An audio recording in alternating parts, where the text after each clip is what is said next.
आजीने वाटते माझा नंबर आला पाहिजे. आजी सांगतायत माझाच नंबर आला पाहिजे. या रांगोळीच्या मार्फत मी एक उद्देश दिलेला आहे समाजाला की जे मुलींवर अत्याचार होतात ते थांबले पाहिजे.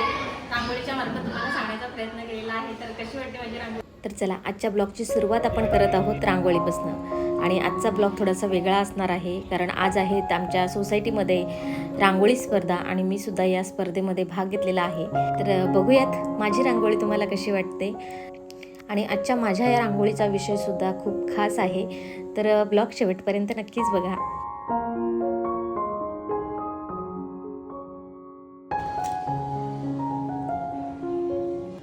आमच्या सोसायटीमध्ये आज रांगोळी स्पर्धा आहे. गणपतीचा शेवटचा दिवस आहे उद्याचा.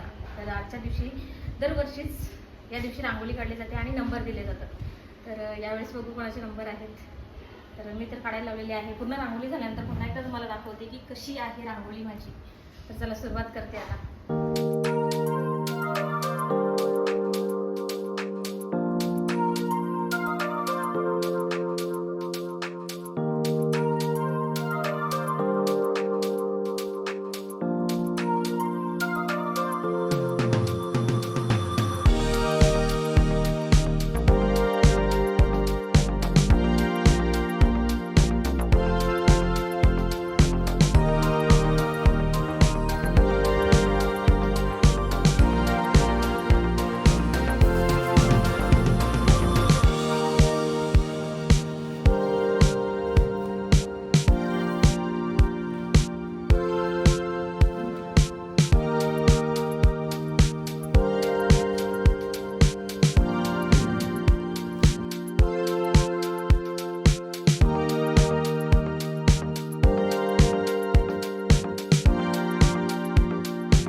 या रांगोळीच्या मार्फत मी एक उद्देश दिलेला आहे समाजाला की जे मुलींवर अत्याचार होतात ते थांबले आणि पाहिजे. बघा ना आता तर आपण पाहतच आहोत की अगदी लहान लहान मुलींवर सुद्धा खूप मोठ्या प्रमाणात अत्याचार होत आहेत. आपली मुलगी कुठेही सेफ नाही आहे. आपल्या मुली जेव्हा घराबाहेर किंवा शाळेत जरी असल्या तरी मात्र घरी आपण चिंतेमध्येच असतो की आपली मुलगी सेफली घरी येईल की नाही. तर हे कुठेतरी थांबायला हवं. तर हे सगळं मी माझ्या या छोट्याशा रांगोळीमधनं सांगण्याचा प्रयत्न केलेला आहे. म्हणजे प्रत्येक स्त्रीची एक कळकळ मी या रांगोळीतनं व्यक्त केलेली आहे. तर हे कुठेतरी थांबायलाच हवं. तर बघूया आपला नंबर येतोय की नाही माहिती नाही अजून. संध्याकाळी समजेल तर तेव्हा सांगतेच तुम्हाला. आजीने वाटते माझा नंबर आला पाहिजे. आजी सांगतायत माझाच नंबर आला पाहिजे. पण आपण एक फक्त समाजाला एक ह्याच्यातून काहीतरी सांगणं आहे समाजाला. ते आम्ही रांगोळीतून दाखवण्याचा प्रयत्न केलेला. अशा प्रकारे ही रांगोळी तुम्हाला कशी वाटली कमेंट करून नक्कीच सांगा. चला आपली रांगोळी तर आपण इथे बघितली. आता आपण खाली सुद्धा एक रांगोळी काढलेली आहे. ती पण आपण दाखवूयात. काढली का हो काढली ना.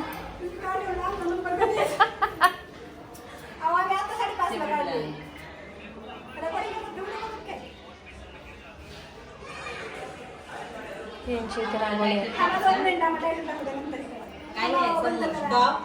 तर चला आजच्या या सोसायटीमधल्या पूर्ण रांगोळ्या मी तुम्हाला आता दाखवते.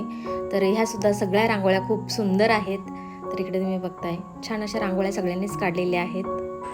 आणि या रांगोळ्यांना एक वेळ दिलेली असते, त्या वेळेमध्येच या रांगोळ्या पूर्ण करायच्या असतात.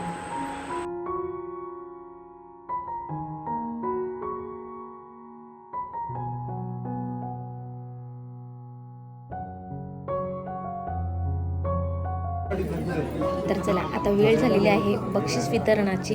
तर बघूया कुणाचे नंबर आलेले आहेत.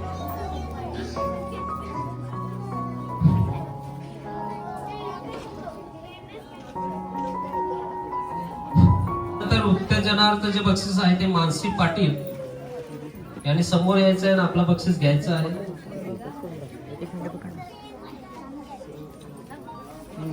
मानसी पाटील.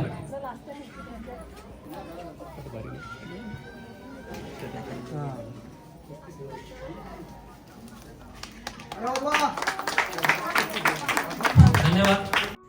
तर चला आपल्या रांगोळीचा तर आलेला आहे दुसरा नंबर. प्रथम क्रमांक पटकावलेला आहे कुमारी आर्या जगदीश जाधव. मुलांनी विनंती करतो की त्यांनी समोर नंबर त्यांचा. आणि या रांगोळीला दिलेला आहे पहिला नंबर. आता अशा प्रकारे आपला जो आपण गणेशोत्सव पासून जो काय स्पर्धा घेतलेली होती त्या स्पर्धेचं आपण वितरण केलेलं आहे, बक्षिसाचं वितरण केलेलं आहे.